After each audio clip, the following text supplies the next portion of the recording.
Podcast, de modo geral. Olá, vocês do futuro. Está começando mais um podcast de modo geral, Bloco Geral, com a presença de André Del Fuego, João Paulo Cuenca e os nossos colunistas convidados, Fernanda Hamann e Marcos Benucci.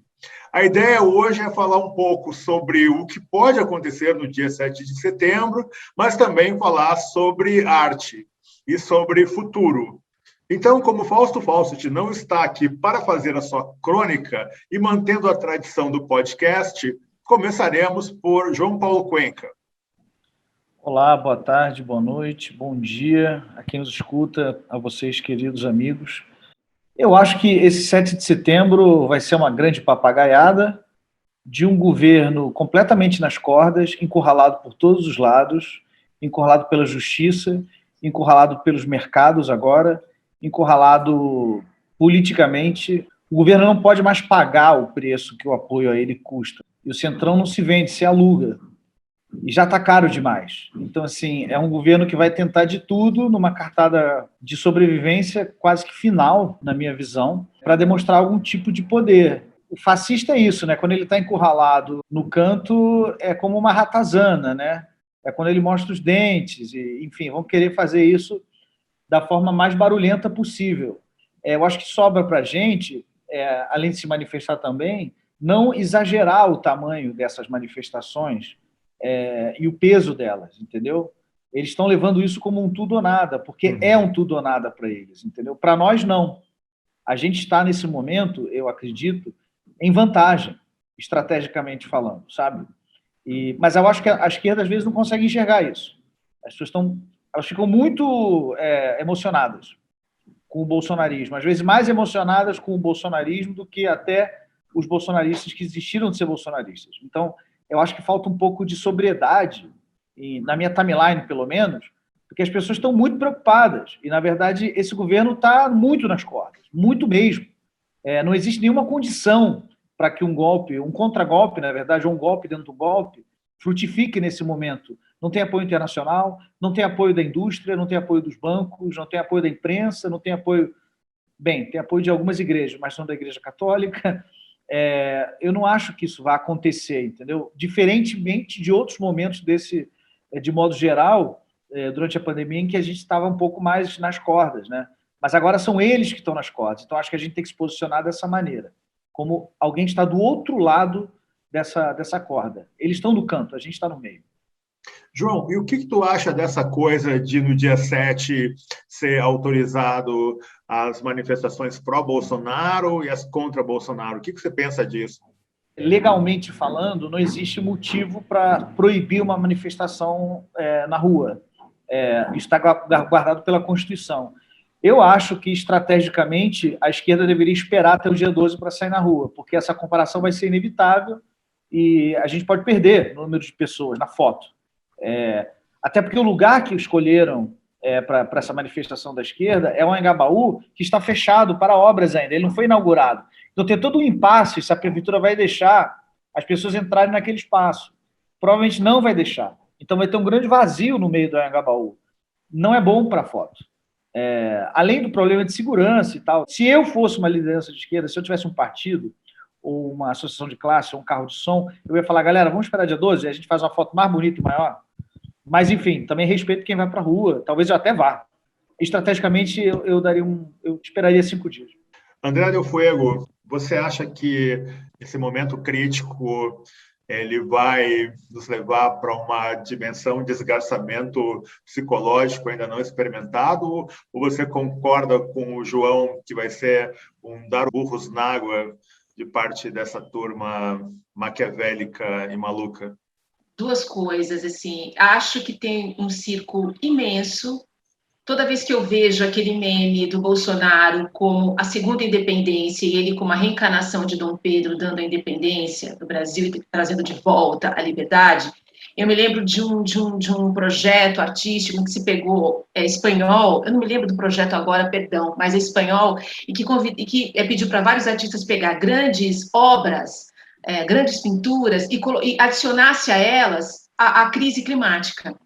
Então, quadros com os mares, assim, que acabam invadindo as terras, uma desertificação de grandes paisagens, assim, né? E aí tinha um, que eu acho que é do Rembrandt, que é um cavaleiro, à la Dom Pedro, em seu cavalo, uma coisa imponente, numa pradaria, numa coisa, sabe? E aí a questão climática era a água até o pescoço desse cavalo. E esse é um cavalo que não anda, sabe? Ele não tem como, ele ganhou uma lentidão, ele não vai. E eu não consigo tirar essa ideia desse cavalo com água até o pescoço, nisso. Por quê? A gente ficou acuado desde 2018. Nós nos deprimimos muito, assim, clinicamente. A ação, um recuo que a pandemia cronificou e que durou muito tempo. E estamos voltando para a ação.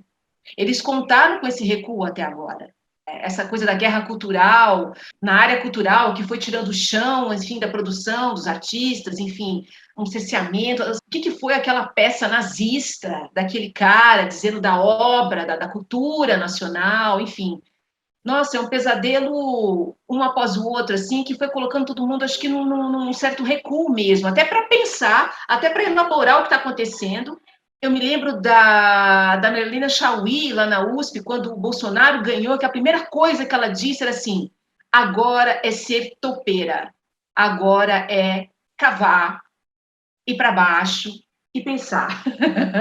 Não tem ação. Eu estava dizendo para, sei lá, centenas de estudantes ali, tipo, o que é para fazer agora? E ela disse, nada. Isso é um recuo, sabe? E aí, com a pandemia, a vida começando a voltar aos eixos, todo mundo, assim, que não foi às manifestações, que estava sem uma dose, ou vai ter uma, enfim, que terá a sua segunda dose, e essas pessoas, enfim, essas manifestações ganhando não só, é um grupo só de esquerda, né? É qualquer coisa que faça oposição ao Bolsonaro, e esse número tem crescido. E aí eu acho que esse é o cavalo que não anda, entende? Que não vai conseguir fazer esse galope, porque estamos de volta. Marquinhos, nós temos mais 5 episódios antes de fecharmos a terceira temporada do podcast, e eu já tinha conversado com vocês, esse convite já tinha sido feito há muitas semanas atrás. Eu queria trazer aqui pessoas que, de alguma forma, estão projetando otimismo no futuro, não é? Estão apostando, estão empreendendo, estão focando no futuro, e outras pessoas também virão. Você tem esse projeto da RIA, mas eu queria te perguntar o seguinte: você acha que, em algum momento, o Brasil ele vai conseguir, assim, antes das eleições, vislumbrar uma saída e um futuro e um otimismo? Seja bem-vindo. Obrigado, é uma honra estar aqui com vocês. Então, você vê, eu acho que a gente ainda está naquela fase que a Chauí falou, né? Até chegar a próxima eleição, porque não vai ter impeachment mesmo. As garras do Bolsonaro ele está colocando todas em ação. Você vê, ele está querendo colocar mais um cara lá, o terrivelmente evangélico, no Supremo. Eu acho que não adianta a gente esmorecer com isso, né? Depende da gente a resistência, né? A distensão chegou ao extremo, como o Cuenca colocou no início. Não tem como, por onde o reacionarismo fugir, sabe? É uma questão de tempo que, sabe, essas figuras vão ser encurraladas e o curso da história vai voltar ao normal. E o que a gente tem muito agora é que ter paciência e ter nervos de aço para aguentar mais um pouquinho. E está no final já esse pesadelo, né? Não passou já 3 anos da presidência desse asno, então só falta um. Eu estou esperançoso que o jogo está prestes a ser virado. É isso. Estou procurando ter o máximo de paciência que eu possa ter. Sabe que eu tive lá no Sul, Marcos, e eu pude conversar com vários amigos, assim, que são pessoas bastante otimistas e proativas, e eu fiquei bem impactado, porque são pessoas que eu encontrei bastante abaladas, e isso me impactou um pouco, assim. Bom, nesse sentido, eu queria, então, te perguntar, Fernanda, e seja bem-vinda, Você que é doutora em psicanálise, você que é uma escritora que tem uma obra que eu conheço, é bem interessante, é uma escrita bem realizada, não é? Tem personalidade. Você que está no pós-doutorado e focada para essa questão do impacto social e violência, como é que você lê esse estrago que foi feito nas nossas cabeças neste ano? E o que você projeta agora para 7 de setembro? Mas, sobretudo, como que você lê essa relação entre Estado, sociedade, esse namoro com o protofascismo, essa violência que as pessoas deixaram fluir? É um prazer enorme estar aqui com vocês. Eu me preocupo, porque essa questão depressiva, né, ela tem aparecido muito para a gente que atende pessoas em consultório e tudo. As pessoas estão, muitas vezes, essa posição da topeira não é fácil para todo mundo, né? Muita gente deprime. Eu acredito muito numa função da arte, nesse momento, não só como um alívio, muitas vezes. O João até acabou de publicar um livro, né, que é qualquer lugar menos esse lugar que a gente está vivendo agora, né? A arte ajuda a gente a viajar para outros lugares, mas não só um alívio, mas também para a gente pensar nesse momento que a gente está vivendo. Eu mesmo, esses dias, estava tocando violão em casa, me reencontrei com uma música do Legião Urbana de 1987. Que país é esse? E eu me arrepiei quando eu cantei essa letra, porque é muito atual. Passaram-se 34 anos e ele diz: mas o Brasil vai ficar rico, vamos faturar 1 milhão quando vendermos todas as almas dos nossos índios num leilão. E tudo isso acontecendo agora, né, com o marco temporal, na remarcação das terras indígenas. Eu fiquei muito impressionada com essa capacidade que um artista tem de ser testemunho de seu tempo e também, em outros momentos, de aliviar a gente das dores diárias. Então, assim, a função do artista nunca me pareceu tão importante. Eu sempre achei que, numa guerra, os importantes são os engenheiros, os médicos, esses caras mais pragmáticos, mas hoje eu acho que o mais importante é o artista, é o Primo Levi, que deixou para a gente essas provocações, né? O que é a condição humana de um cara que é capaz de destruir o outro de uma forma tão cruel? São presentes que os artistas nos deixam. Então, assim, isso me traz uma certa saúde mental, de me encontrar com essas obras de arte, mas quanto ao 7 de setembro especialmente, eu me preocupo. Me preocupo principalmente com a adesão de policiais, né? A gente gostou muito de ver aquele desfile militar patético, né? Daquele tanque soltando fumacinha, que era o Bolsonaro queria, né? Que fosse um desfile imponente, e acabou que foi uma coisa risível, né? Eu gostaria muito que isso acontecesse também nesse 7 de setembro, mas como o João falou, eles estão com a vantagem de ter a Avenida Paulista, que é um lugar onde as pessoas naturalmente vão passear no feriado. As pessoas vão para a Paulista para passear, para fazer um lanche, para visitar um MASP, sei lá, é um lugar onde vai ter muita gente ali fazendo número para a foto dele. E esse coronel aqui de São Paulo, que foi exonerado pelo Dória porque estava fazendo propaganda política, uma coisa que ele não podia fazer, um homem que tem 7.000 homens sob seu comando, chamando as pessoas para esse ato. Essa insurgência das forças policiais que respondem aos estados por um projeto bolsonarista. O que me consola e me dá alguma esperança é que a Faria Lima parece que está começando a desembarcar e os lavajatistas também, né, que são duas forças importantes que ajudaram a eleger o Bolsonaro. Muita gente de peso está desembarcando. Agora, quanto a essa questão da violência, né, tem um escritor polonês, agora eu não me lembro do nome dele, até porque a Polônia também, acho que eu recalquei, porque a Polônia também está num momento de extrema-direita super duro, né? Mas ele diz o seguinte: a violência começa onde a palavra acaba. Acho essa frase, assim, uma aula de psicanálise, porque nós somos sujeitos dotados de agressividade, todos nós, de pulsão de morte. Só que é preciso que certos freios civilizatórios se imponham a nós. Então, a gente precisa dessa experiência de um freio civilizatório. E o que eu vejo assim, no bolsonarismo é um freio muito frouxo. Na verdade, eu vejo isso no Brasil. Um freio civilizatório muito frouxo. Né? E acaba que essas pulsões de morte ganham um espaço perverso na nossa cultura. Né? que é alguma coisa que a gente precisa olhar, registrar, debater, divulgar e pensar sobre isso, né? Perfeito. Você toca num ponto que eu acho bastante importante, que é essa coisa da palavra, e acho que, digamos assim, nessa perspectiva mais da base do projeto de construção civilizatório, nós temos um momento bastante interessante, que é a reação, neste momento, dos ministérios públicos estaduais, sobretudo no Ceará, aqui em São Paulo, como você comentou, no Pará, no Mato Grosso, Santa Catarina, Pernambuco, que são estados que, cada um à sua maneira, não é, tem uma repercussão de violência e de adesão ao bolsonarismo bastante interessante.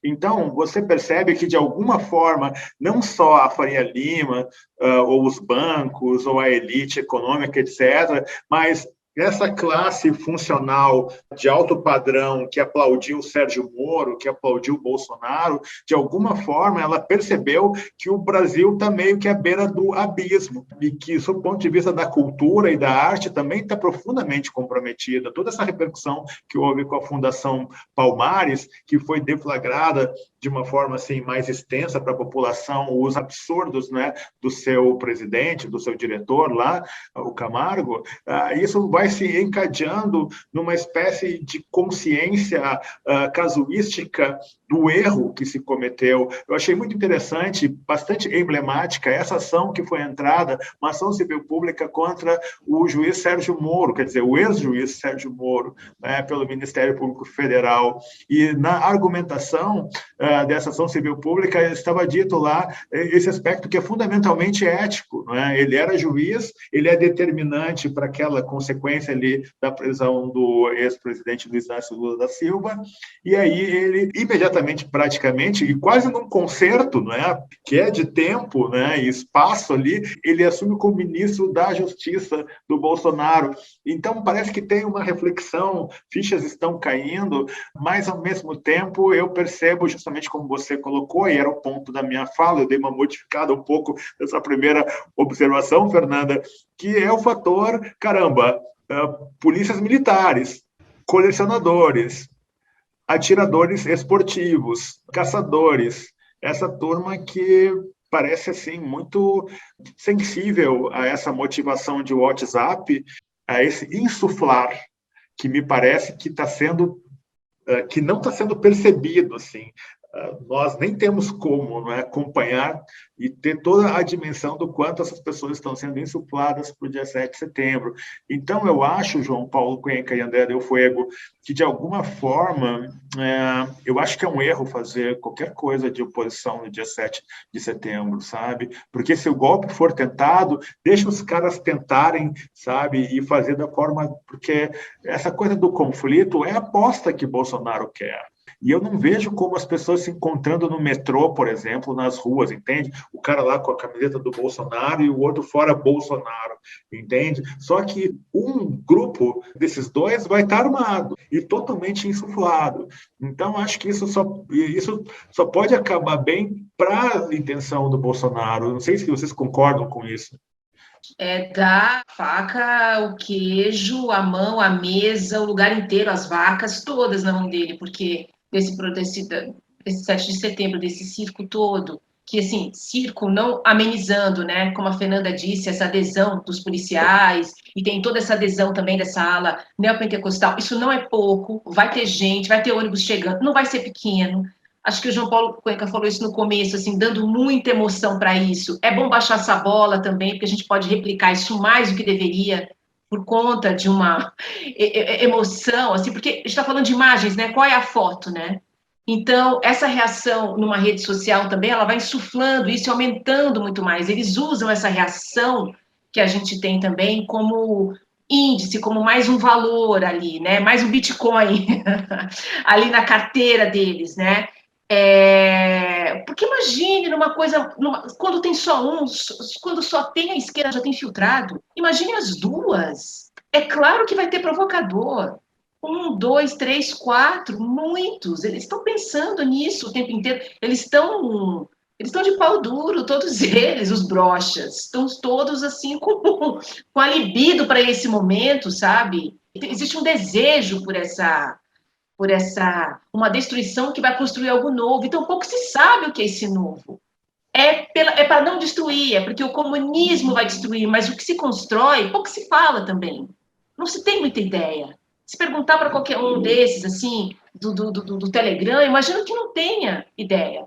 É só porque os caras estão destruindo a família, destruindo, assim, naquela coisa bem basal, assim, não falando da elite, né, econômica, que está pensando em outra coisa, né, mas de povão que pode cumprir ali a agenda de uma avenida, sabe? É muita manipulação, e eu acho sim, eu concordo, que a manifestação no mesmo dia não é muito estratégica, não acho mesmo. Concordo também que no dia 12, todo mundo ali é uma outra foto, como disse o Cuenca, tem que separar as fotos.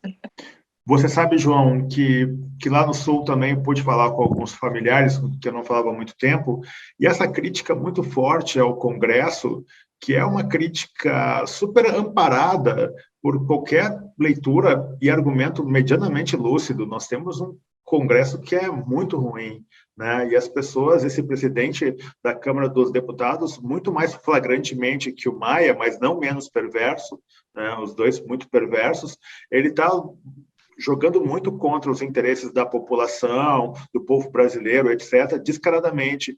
E eu vejo que parece que esse encanto de ataque ao Congresso e ao Supremo, as pessoas, algumas estão percebendo que está tomando uma proporção muito irracional, além da conta.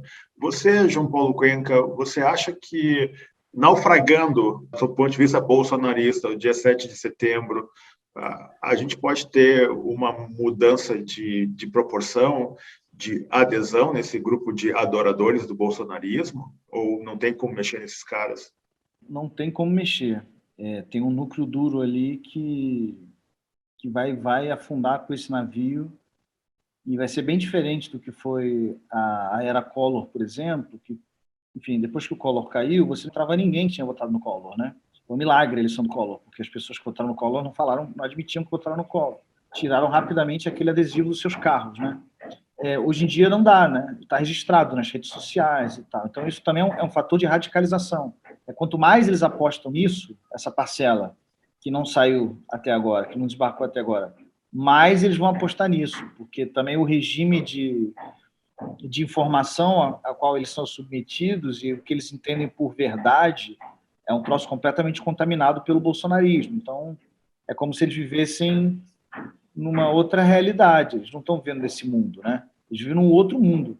Nesse outro mundo, essa família é honesta e surgiu no Brasil para afastar o perigo do comunismo e da destruição da família. O que me tranquiliza, ouvindo vocês falarem e lendo as notícias, é que o Brasil é um país profundamente contra-revolucionário. Nunca houve uma revolução no Brasil. Nunca houve. O Brasil é um país de contra-revoluções, de golpes, entendeu? E a situação agora, isso é que eu acho que as pessoas talvez não estejam entendendo tão bem, é de um pós-golpe. Já teve um golpe, foi em 16, é o golpeachment da Dilma. Já teve um golpe. Depois subiu o governo Temer altamente militarizado. Aí esse governo militarizado ampliou-se dentro do Estado, em um estado de metástase. Então, você não, uma revolução agora seria para derrubar esse status quo, entendeu? Ela não vai acontecer. O que eu acho que pode acontecer, e eu continuo apostando nisso, é que quem botou o Bolsonaro lá vai tirar o Bolsonaro. E pronto. Porque o que esse bolsonarismo raiz quer nas ruas no dia 7 de setembro é uma mudança de ordem social, política e econômica. Nunca aconteceu na história do país uma revolução, ou chamar de golpe, que realmente mudasse as coisas. A República é um golpe militar, feito por um monarquista, a independência do Brasil é feita por um português. Enfim, não vai acontecer isso. Pode ter uma tentativa. Tem um lado meu, eu já estou tão de saco cheio de ouvir esse filho sem mãe falando e ameaçando o golpe. A vontade que eu tenho é: deem esse negócio, façam. Isso não dura 2 semanas. O país não quer isso. A população não quer. A indústria não quer. Nem os donos da terra querem, nem o agro quer. Quem quer isso é alguns milicos, talvez a maioria deles, alguns PMs, um quarto dos PMs está contaminado pelas milícias digitais bolsonaristas, saiu ontem na Folha, os milicianos evangélicos também, esses que ocupam as comunidades do Rio de Janeiro, Complexo de Israel, essas coisas. Quer dizer, você tem uns caras aí que querem uma mudança de ordem social e política aqui, estabelecer uma teocracia evangélica miliciana no país. A FEBRABAN não quer isso, a Fiesp não quer isso, a TV Globo não quer isso, as famílias que são donas do país não querem isso. Então, isso não vai acontecer.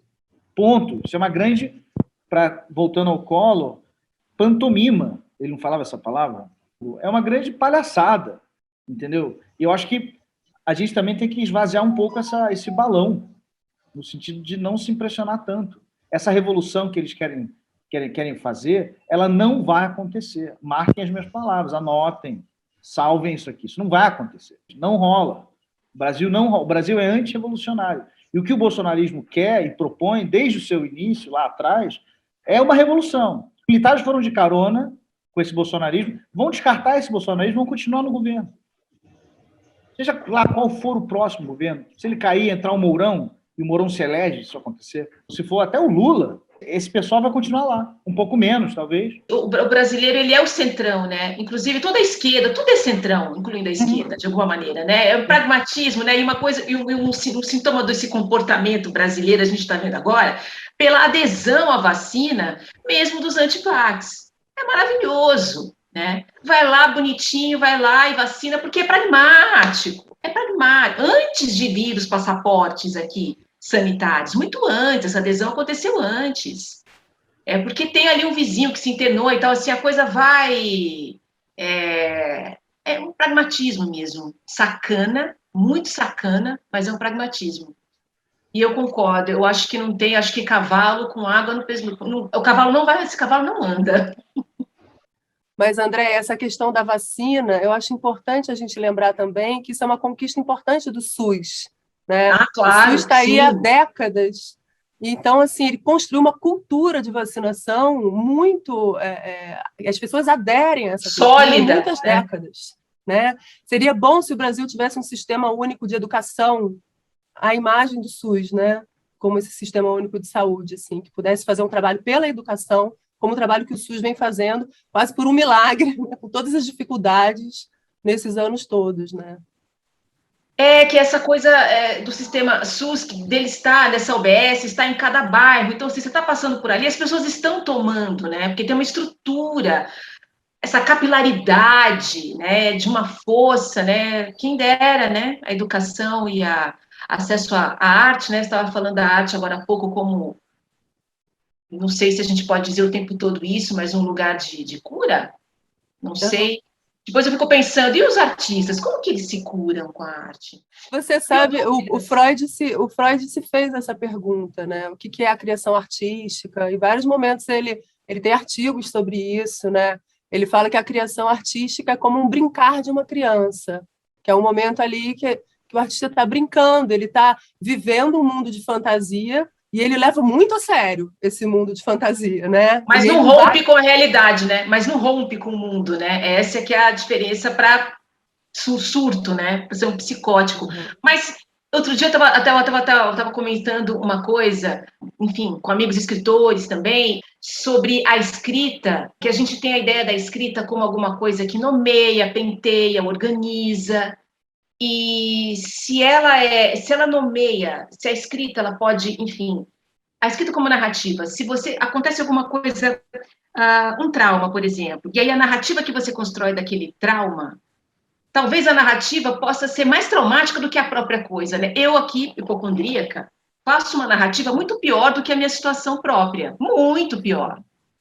E aí, às vezes, eu fico pensando se a narrativa não é traumática, contra trauma. Essa questão que você fala do trauma, dentro da literatura, ele é muito, e a Fernanda sabe muito bem disso, ele é muito vinculado à sobrevivência, né? Então, quer dizer, você tem esse testemunho condicionado dentro de uma perspectiva de relevância.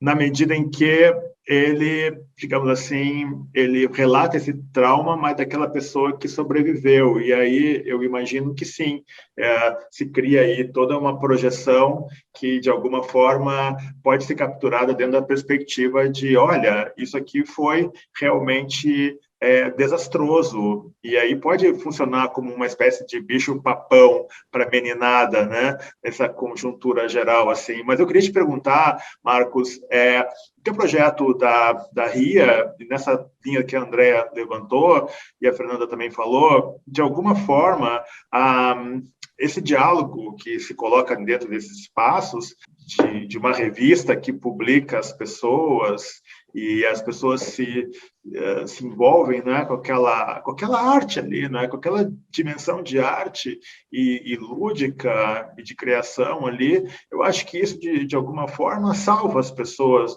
Como é que você percebe esse processo tão incrível que você construiu? Antes, eu queria só dar um pitaquinho. Vocês se expressam tão bem sobre o 7 de setembro. Eu fico pensando aqui comigo, né? Por que o Bolsonaro foi eleito? Um diagnósticozinho, aquela grande revolta com o PT, os caras raiz da direita, e só que o que me surpreendeu assim é que eu não esperava que tivesse tanto neguinho no armário, assim, os recalcados, sabe, uma soma de fatores, né? E aí, no decorrer desses 3 anos de governo, foi havendo o pessoal foi abandonando. E agora, no frigir dos ovos, em 7 de setembro, sobrou o quê? Os caras mais radicais mesmo. São o quê? 20%? 22%, 25%, só que esses caras estão com a faca na boca, e é o que vocês diagnosticaram muito bem, né? Eu acho que convém a gente ter um pouco de sangue frio, e só que, cara, tem que ter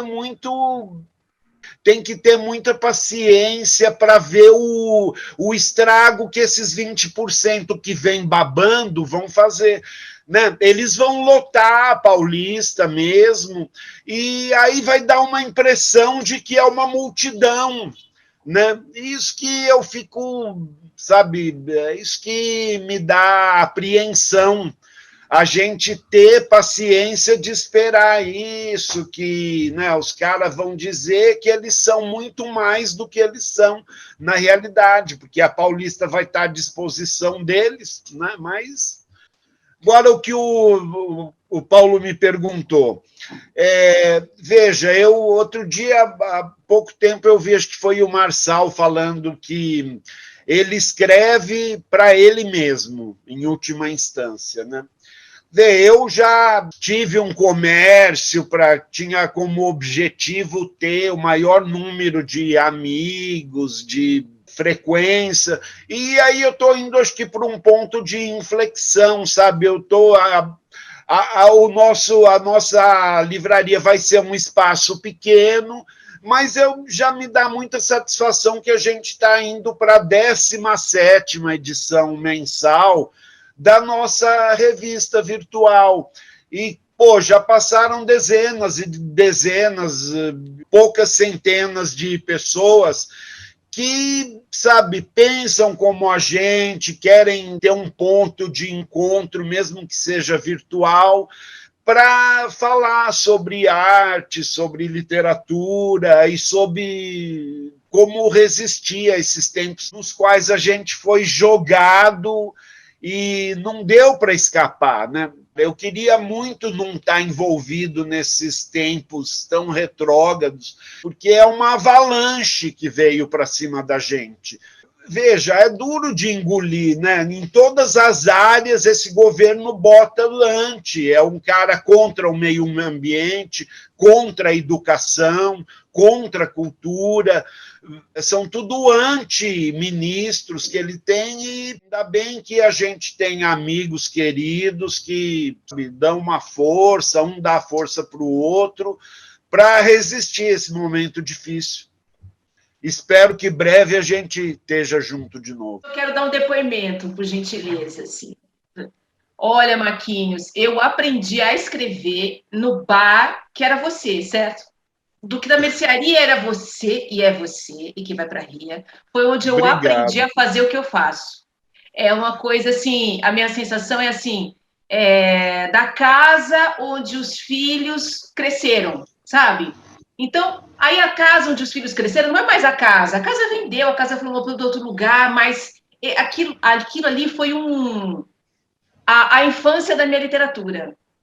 E aí eu falei assim, mas isso num bar? Num bar, porque não era qualquer lugar, era você aglutinando as pessoas. Quantas vezes você não fechou aquela porta, a gente ficou do lado, quantas, se não todas, lá de dentro e assim, irmanados, assim, sabe? Era uma coisa assim, de não poder deixar mais de se ver, assim, toda semana. Tinha semana que eu e Ivânia Índico, a gente estava quase todos os dias lá, assim. E para fazer isso, inventar as antologias, falar sobre os trabalhos, não havia oficinas e conversar com esses amigos, você sabe? Era uma oficina espontânea entre figuras que estavam procurando, descobrindo, falhando miseravelmente, acertando algumas vezes. Um amigo meu disse, André Del Fuego, ele nunca tinha passado pela mercearia, ele é carioca e ele disse, poxa, finalmente um espaço paulista, né, paulistano, que você entra e que é um bar carismático que não copia nada do Rio de Janeiro. Muito engraçado. Não é o botequim, né? E isso também, João, hoje eu conversei com um amigo carioca, Fernanda e João, que são dessa cidade que eu tanto amo também, que é o Rio de Janeiro. Ele me disse o seguinte, Marquinhos e André, isso me impressionou muito. Como carioca, ele disse, Scott, as pessoas aqui no Rio, elas decretaram que a pandemia já passou. Tu tem ideia o que é isso? Né? Eu convivo com pessoas que decretaram que a pandemia já passou. E aí fico imaginando, Fernanda e João, nesse imaginário desconectado, lúdico, carioca, o quanto essa onda, não é, pode repercutir aí Brasil afora. Em Porto Alegre eu sentia uma vibração estranha, porque meus médicos, como eu já disse aqui, ficam em bairros mais caros lá, e aí eu fui visitar o meu irmão, que era um clube mais da elite, e aquela piscina lotada, as pessoas sem máscara na piscina e as pessoas andando nas ruas com suas roupas caras de inverno, também sem máscara. E eu imaginando, eu acho que essa coisa da vacina também meio que decretou, né, uma espécie de respiro artificial, né, ou essa inclinação de que a onda já passou. Até poucos meses atrás fazia sentido falar que o Rio estava diferente de São Paulo, mas a pandemia também acabou aqui no centro de São Paulo. Praça Roosevelt não tem mais pandemia, não. Inclusive a Praça Roosevelt tem uma coisa maravilhosa que quando você anda na Praça Roosevelt, o vírus não circula. Então as pessoas estão todas sem máscara, andando, não é que elas estão sentadas ali, andando. Então tem competição de slam, e 300 pessoas batendo palma, o cara tocando violão, a galera fazendo skate e tal. É mesmo, né? Tô completamente sem máscara, grandes multidões, né?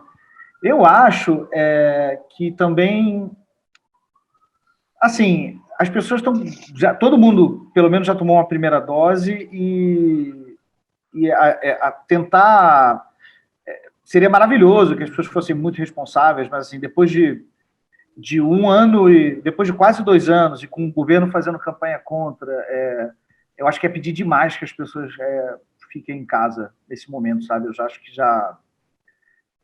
eu era uma pessoa meio chata em relação a isso. Hoje em dia eu tô achando que quem precisa sair na rua e beijar na boca e entrar em bar, brother, é só não encontrar, enfim, é só tomar cuidado com os mais velhos, né? Mas já foi, já não tem mais volta. Não tem mais como botar esse povo para dentro de casa. Não tem, eu acho que não tem.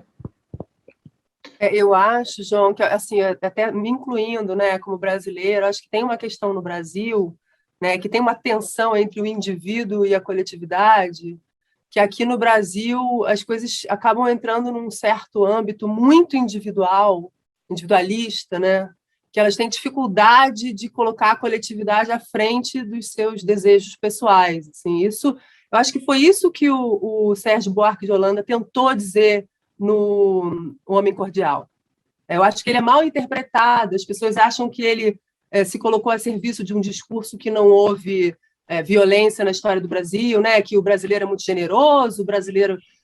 Não, eu não acho que se trata disso. O que o Sérgio Buarque de Holanda escreveu ali é que o homem brasileiro é cordial com os seus, no âmbito privado, né? Com a sua família, com os seus amigos, em detrimento da coisa pública, em detrimento da res pública, né? Então, o que a gente vê no Rio de Janeiro, por exemplo, que é o berço das milícias que chegou, né? Essa milícia que chegou no governo federal, é a radicalização do homem cordial. É aquele que, para minha família, tudo. Então, se 02, 03 estão todos ferrados na política, eu vou usar a máquina pública para beneficiar a minha família. Esse é o homem cordial, é o Bolsonaro. E isso causa simpatia das pessoas, né? O fato dele ser cordial e proteger a própria família é simpático para muitos. Exatamente isso que eu escutei de familiares meus, mas ele está protegendo a família dele, ele é um bom pai, ele está preocupado com os filhos. Eu ouvi isso em Porto Alegre o ano passado, sabe? Eu vi isso em Garopaba, lá em Santa Catarina. E uma coisa incrível nessa perspectiva, Fernanda, mais platônica, né, e menos aristotélica, tem muito esse discurso de que eu vou salvar, vou trazer as pessoas pela competência, né? Eu sei o futuro, eu vou me cercar do cara que tem a noção da saída econômica do país, eu estarei com os militares que são totalmente pautados por essa arrogância platônica, né, de que acham que eles são os aptos a salvarem, né, a civilização brasileira, o país, as fronteiras, a ordem. Isso é uma coisa muito interessante, porque nesse choque mais aristotélico, né, que vocês, de certa forma, tangenciam aqui, e mais platônico, né, quer dizer, a realidade sempre desmascara. Você elege lá, digamos assim, né, você precisa de um engenheiro para construir uma casa, né? Você não pode catar ou fazer uma eleição na rua, né? Tem que ter o conhecimento. E essa coisa militarista, essa arrogância de que nós temos a competência, eu acho que isso é meio cíclico nesse jogo, sabe, Andréa? E a gente tinha que passar por essa coisa. O meu medo nessa equação toda, eu insisto nisso, é a presença neopentecostal, sabe? É o crescimento, sabe, desse domínio da população, do imaginário. O que vocês acham? Vocês acham que isso vai piorar, vai melhorar?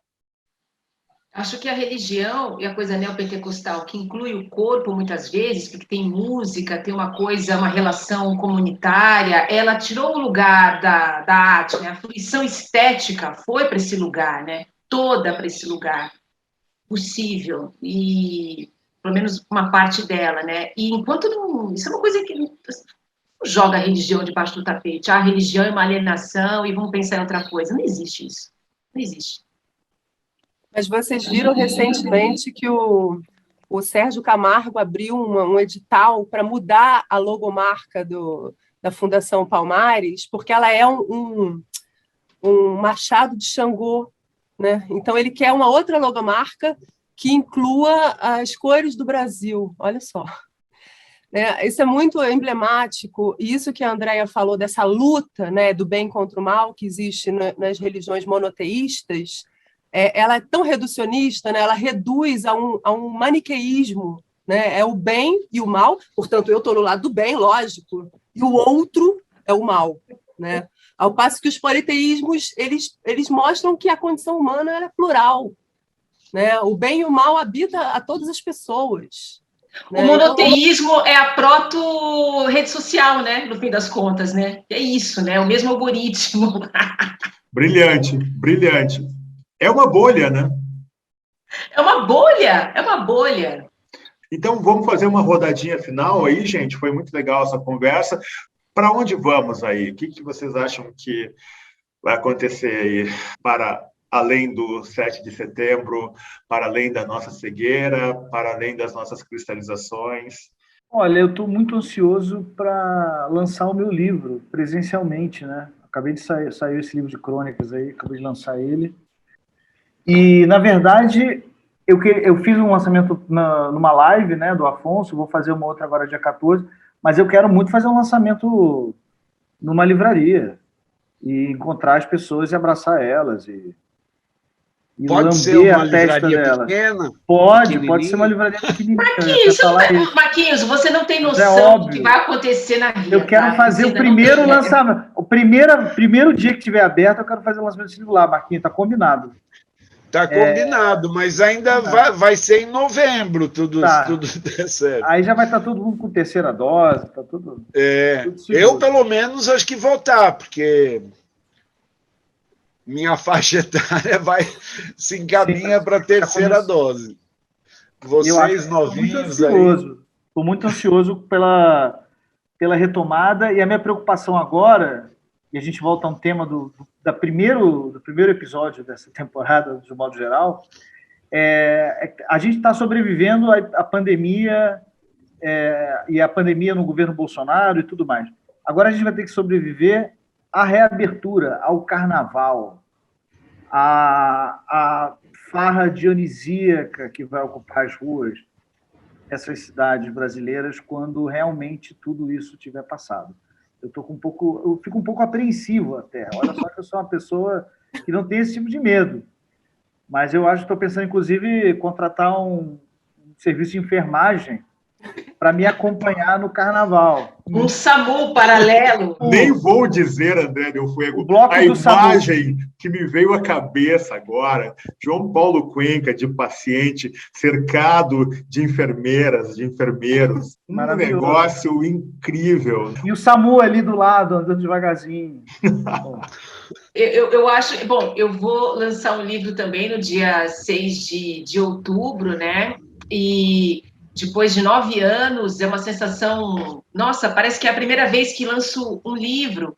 E ao mesmo tempo, quando começou uma coisa dessa ideia de colocar ele, assim, de abrir ele para exposição, para leitura, eu comecei a ter saudade desse tempo que eu cultivei mesmo, esses 8, 9 anos, escrevendo no ninho.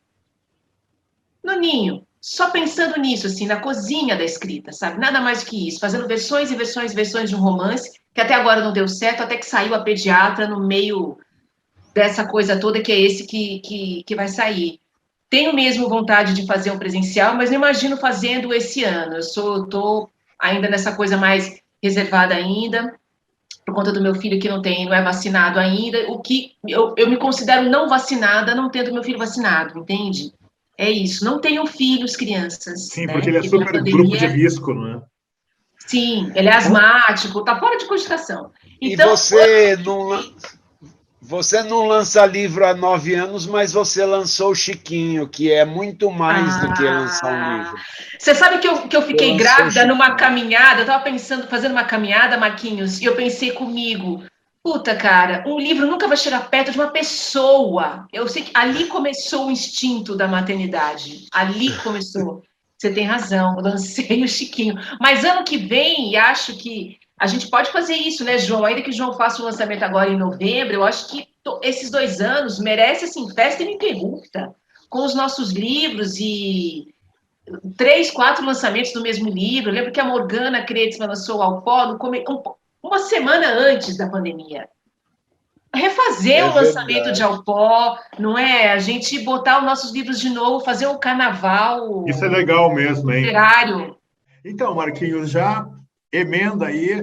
Você acha, então, que podemos ir programando o nosso festival de lançamentos aí para fevereiro do ano que vem? Pô, fevereiro, acho que a RIA já vai estar consolidada, se Deus quiser. Quem é de terceira dose já vai ter tomado a terceira. Todos vocês, jovenzinhos, com a segunda confirmada. E parece que o vírus está circulando bem menos mesmo. Eu tenho toda a preocupação que o Cuenca falou, né? E vejam...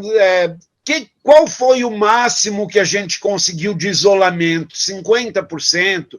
Eu tive pensando assim também, as pessoas pobres das periferias, elas têm uma vivência já com a morte desde sempre, que nunca fizeram um isolamento adequado mesmo, né? E eu fico tendo como exemplo, sei lá, os países da Europa, que tem um vai e venzinho, assim.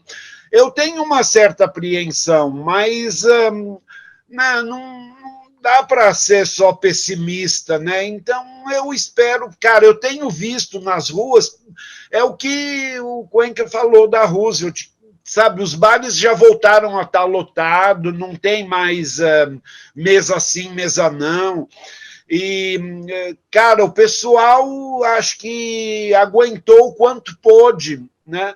Agora, eu quero ter o que for possível de medida de isolamento. Sim, em fevereiro, ainda. Não, eu acho que a gente vai estar usando máscara ainda, com toda certeza, né? Mas vamos nos permitir fazer um lançamento para os amigos, né? A Ria vai ser pequenininha mesmo, a gente vai encher ela. E acho que já é o suficiente, é isso que eu quero, sabe? É ser um ponto de encontro para vocês, para os amigos queridos que não são tantos assim, a nossa bolha, né?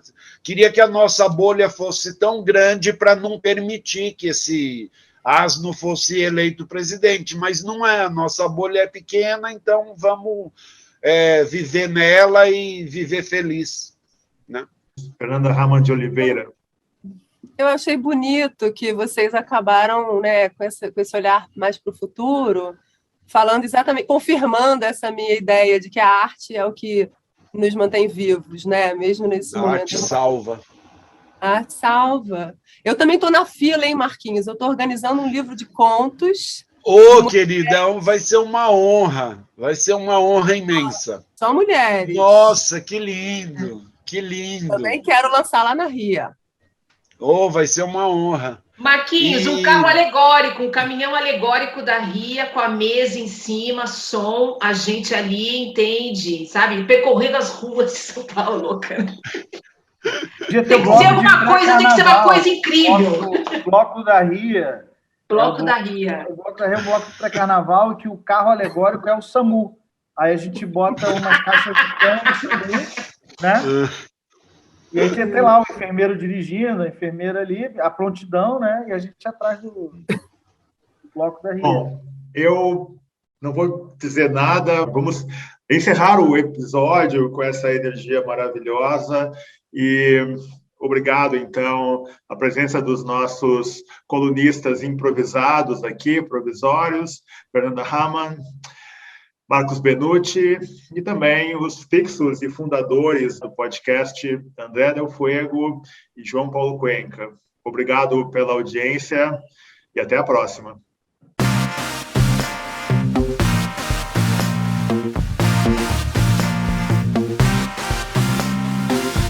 Podcast, de modo geral. Claro, isso tem tudo a ver com essa coisa do bolsonarismo, né? Essa ideia de um Exu, e que ele não na cosmogonia africana, um oposto a Deus, inclusive ele faz parte da coisa divina, quer dizer, não tem tradução para diabo sequer para ele. Ele é outra coisa. Ele é um movimento, e ele é da rua, e ele vem dos seus antepassados, ele é alguém praticamente que já viveu, ele é dos nossos, ele é... E aí você não tem exatamente esse... E a religião católica tem esse diabo, né? Esse demônio, esse contra, esse outro lugar que é sempre uma defensiva e é sempre uma luta, né? Ao passo que eu sinto, não tenho, assim, um conhecimento profundo das religiões africanas, só mesmo por uso, por experiência, por frequentar, por usufruir, por sentir esteticamente, enfim, que ela é conciliatória, e essa conciliação não se presta a um projeto autoritário.